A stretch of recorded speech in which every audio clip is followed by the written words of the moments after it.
नमस्कार। Uncle aunty की रसोई में आपका स्वागत है।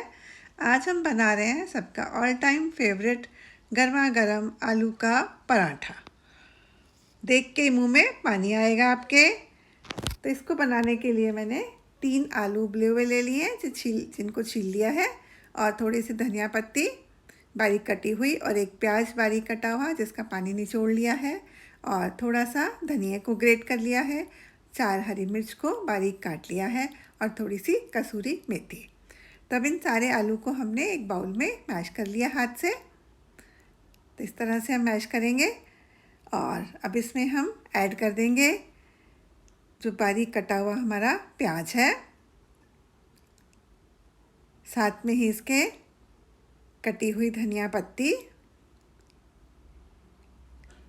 और ये अदरक कटी हुई, साथ में ही जो हरी मिर्च काटी हुई थी वो भी इसमें डाल देते हैं, और कसूरी मेथी को हाथ से क्रश करके डाल देते हैं।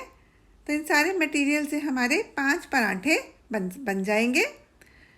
और अब इसमें हम मसाले ऐड कर देते हैं।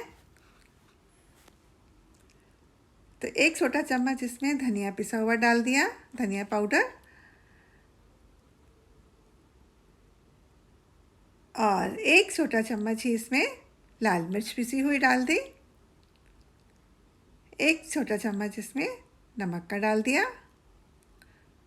नमक और मिर्च को आप अपने टेस्ट के हिसाब से कम ज़्यादा कर सकते हैं। और 1 छोटा चम्मच इसमें चाट मसाला डाला है, और आधा छोटा चम्मच गरम मसाला, और 1 छोटा चम्मच भुने हुए जीरे का पाउडर। अब इनको हाथ से मिक्स कर लेते हैं अच्छे से। देखने में कितना अच्छा लग रहा है ये मिक्सर। अब हमने एक छोटी लोई ले लेनी है आटे की, और इसके ऊपर सूखा आटा लगा लिया। आटा हमने नॉर्मल गूंदा हुआ लिया है जो हम चपाती बनाने के लिए इस्तेमाल करते हैं। तो इसको बेलन से हम बेल लेते हैं, इसकी सब तरफ इवनली बेली जाए। अगर थोड़ा सा लग रहा है कि चिपक रहा है चकले के साथ, तो इसके ऊपर हमने थोड़ा सा सूखा आटा और लगा लिया, और इसको हम बेलन से सब तरफ से इवनली बेल लेते हैं। अब इसके ऊपर जितने साइज़ का हमने लोई ली थी उतना ही लगभग हमने ये आलू को लोई लेकर इसके बीच में रख देनी है, और हाथ से थोड़ा सा फ्लैट कर दिया, और इसके सारे किनारों को एक जगह पर सेंटर में हम इकट्ठा कर देते हैं इस तरह से। थोड़ा सा हाथ से दबा दिया। अब इसके दोनों तरफ हम सूखा आटा लगा लेंगे, सब तरफ ऐसे ही, और इसको बेलन से हम बेल लेंगे। सब तरफ हम बेलेंगे ताकि ये बराबर सब तरफ से बेला जाए। तो हमने इस तरह से बेलन चलाना है कि सब तरफ से इवनली बेल लिया हमने इसको, और उधर हमने तवा रख दिया गैस के ऊपर। तवा जब थोड़ा सा गर्म हो जाएगा तो इसके ऊपर हम घी लगाएंगे। पराठे का स्वाद घी से ही आता है, देसी घी से। बहुत अच्छी खुशबू भी आती है और हेल्थ के लिए भी अच्छा होता है। तो इसको ब्रश से लगा रही हूँ मैं। ब्रश से एक तो कम लगता है घी, और इवनली स्प्रेड भी हो जाता है। तब इसके ऊपर हम अपना वो बेला हुआ आलू का पराठा डाल देते हैं, और गैस की फ्लेम को इस पर हमने स्लो कर देना है, क्योंकि जो स्लो आंच पे सिकता है पराठा तो बहुत करारा बनता है, टेस्ट भी बढ़ जाता है इसको। तब इसकी साइड पर भी हम ब्रश से थोड़ा सा घी लगा लेते हैं। तो लगभग 1.5-2 मिनट के लिए हम रखेंगे तो एक साइड उसकी सिक जाएगी।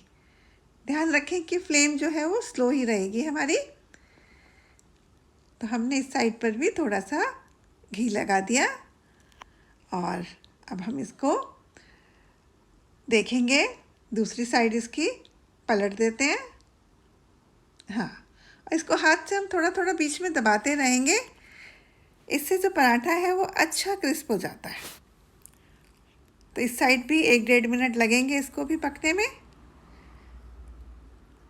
अब इधर हम थोड़ा सा घी लगा देते हैं। ये हमारी फ्रंट वाली साइड है पराठे की।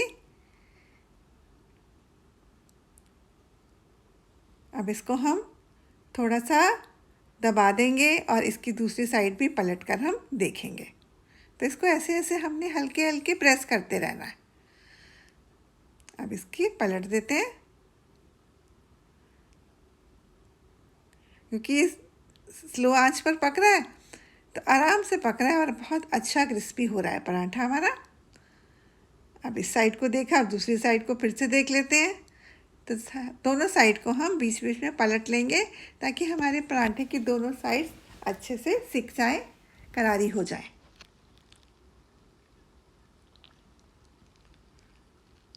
तो अब हमारी दोनों साइड सिक गई हैं, हमारा पराठा तैयार है ये। अब इसको हम सर्विंग प्लेट में रख लेते हैं और इसके ऊपर मक्खन लगा देते हैं। मक्खन से पराठे का स्वाद और बढ़ जाता है, और साथ में दही और अचार। तो लीजिए स्वादिष्ट पराठा आपके लिए।